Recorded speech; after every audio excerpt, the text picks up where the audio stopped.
Hello there. Welcome to video 160 from Sumit Academy. I do hope that you have subscribed to my channel. Do subscribe now so that you do not miss out on my previous or future videos. And do remember to like and share this video too. To make your task a little easier, here is a complete list of all the 160 videos available on my YouTube channel. The list is divided into the playlists under which they are available. Do have a look.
In this video, we shall study the provisions and the importance of the States Reorganisation Act 1956.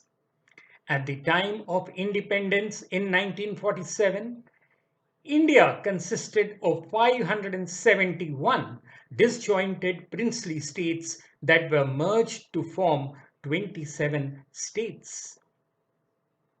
The grouping of states at the time was done based on political and historical considerations rather than on linguistic or cultural divisions. But this was a temporary arrangement. On account of the multilingual nature and differences that existed between various states, there was a need for the states to be reorganized on a permanent basis. In 1948, S.K. Dhar, a judge of the Allahabad High Court, was appointed by the government to head a commission that would look into the need for the reorganization of states on a linguistic basis. However, the commission preferred reorganization of states on the basis of administrative convenience, including historical and geographical considerations, instead of on linguistic lines.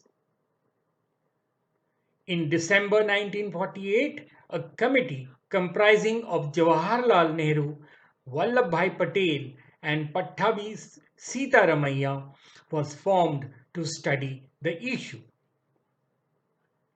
The committee, in its report submitted in April 1949, rejected the idea of reorganization of states on a linguistic basis, but said that the issue could be looked at afresh in the light of public demand. In 1953, the first linguistic state of Andhra for Telugu-speaking people was born. The government was forced to separate the Telugu-speaking areas from the state of Madras in the face of a prolonged agitation and the death of Potti Sriramulu after a 56-day hunger strike. Consequently, there were similar demands for creation of states on linguistic basis from other parts of the country. On 22nd December 1953, Jawaharlal Nehru appointed a commission under Fazl Ali to consider these new demands. The commission submitted its report in 1955. It suggested that the country be divided into 16 states and 3 centrally administered areas. The government, while not entirely agreeing with the recommendations, divided the country into 14 states and 6 union territories under the States Reorganization Act that was passed in November 1956. While many more states have been created since, this remains India's largest collective administrative reorganization. Until 1956, states in India had largely retained the political boundaries left by the British. Those princely states and territories of other European countries that had been coerced or cajoled into joining the newly independent Union had been absorbed into the areas around them by 1951, but no other boundaries were changed. The boundaries of 4 southern states, Andhra Pradesh, Kerala, Madras, and Mysore, were defined at this time. Now, Madras and Mysore were renamed Tamil Nadu and Karnataka in 1969 and 1973. The recently annexed state of Hyderabad was divided between Andhra Pradesh, Madhya Pradesh, and Maharashtra. North India was left largely untouched apart from a few consolidations. Vindhya Pradesh was added to Madhya Pradesh, Patiala to Punjab, and Ajmer to Rajasthan. It is to be noted that Dr. B.R. Ambedkar, the architect of the Constitution, supported linguistic states, but within limits. He feared that minorities would be lost in large states, particularly if there were no safeguards to prevent communal majorities from abusing their power. The 1956 Act created the states of Andhra Pradesh, Assam, Bihar, Bombay, Jammu and Kashmir, Kerala, Madhya Pradesh, Madras, Mysore, Odisha, Punjab, Rajasthan, Uttar Pradesh, and West Bengal. The 6 union territories were Andaman and Nicobar Islands, Delhi, Himachal Pradesh, Lakshadweep, Minicoy and Amindivi Islands, Manipur, and Tripura. Now, why was language used as a criteria for the division of states? It was believed that this would lead to the local people participating in the administration in larger numbers because of being able to communicate in a common language. Governance would be made easier in areas which shared linguistic and geographical features. This would lead to the development of vernacular languages which had long been ignored by the British. Let us now go through some of the important provisions of the Act. The first and most important provision was the territorial changes and formation of new states as per Part 2 of the Act. Sections 3 to 11 provide for the formation of states or transfer of certain districts and taluks to new states. While creating the state of Andhra Pradesh by transferring the territory of Hyderabad, it also changed the boundaries of the state of Madras. It provided for the formation of the state of Kerala and the union territory of Lakshadweep, Minicoy, and Amindivi Islands, now known as the Lakshadweep Islands. It also expanded the boundaries of Mysore and altered the boundaries of Bombay, Madhya Pradesh, Rajasthan, and Punjab. We must remember that in later years, the state of Bombay was divided into Maharashtra and Gujarat, and that Punjab was divided into Punjab and Haryana. The second important step was the amendment to the first schedule of the Constitution. This schedule had divided the Indian states into three parts. Part A included the states, Part B was for Jammu and Kashmir, and Part C was for the then Union territories. Part 3 of the 1956 Act divides the states and union territories into 5 zones: northern, central, eastern, western, and southern. A zonal council was formulated for each zone. This council had a union minister nominated by the president, chief minister, and 2 other ministers of the state appointed by the governor, and 2 members from each of the union territories.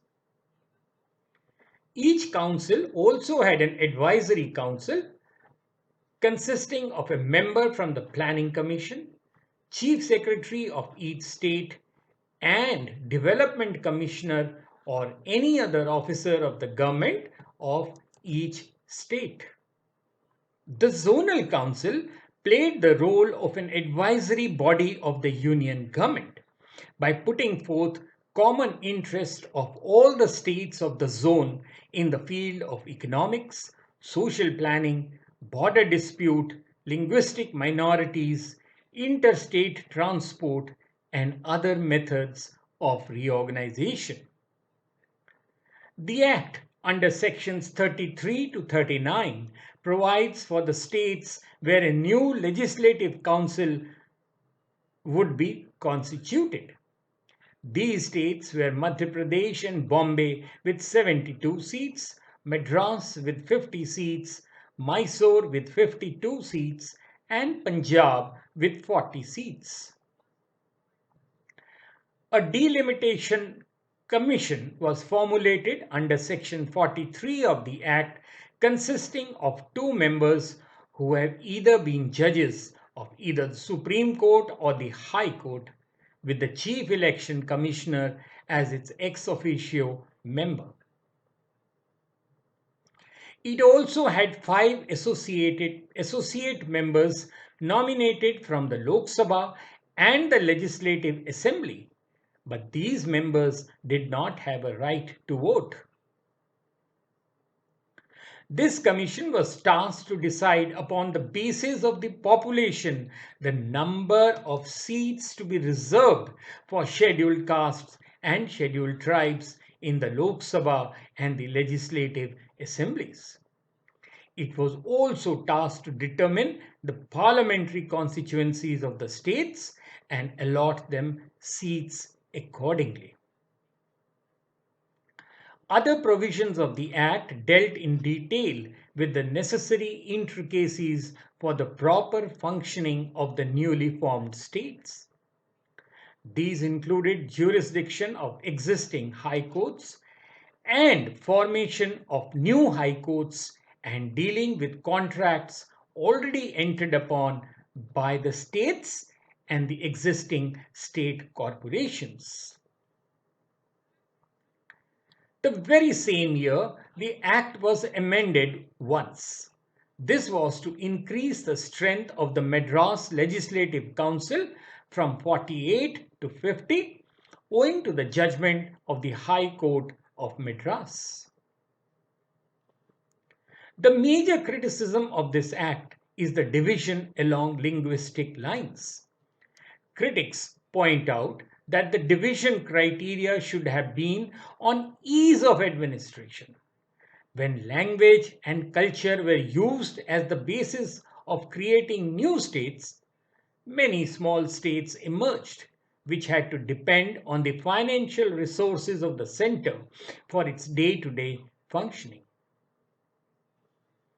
It is felt that parochialism and regionalism are the offshoots of this act, as there is still a demand for the creation of new states based on language and culture. However, the act holds importance in terms of framing the political divisions in the country and upholding federalism. It abolished the distinction between states and laid down the foundation of dividing the country into two structures, states and union territories. It also abolished the post of Raj Pramukhs. We can conclude by saying that this act had a great impact on developing the country holistically. Parts of the country that were underdeveloped received great importance after this reorganization. It also promoted unity amongst the states by reducing animosity between people of different cultures and religions.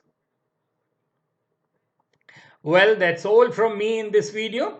This video is based on the information freely available on the internet. No originality is claimed for the same. The intention of this video is only to prepare candidates for answering examination questions on the subject and not for any financial gain. Do like and share this video and do subscribe to my channel now so that you do not miss out on my previous or future videos. Till later then, cheerio.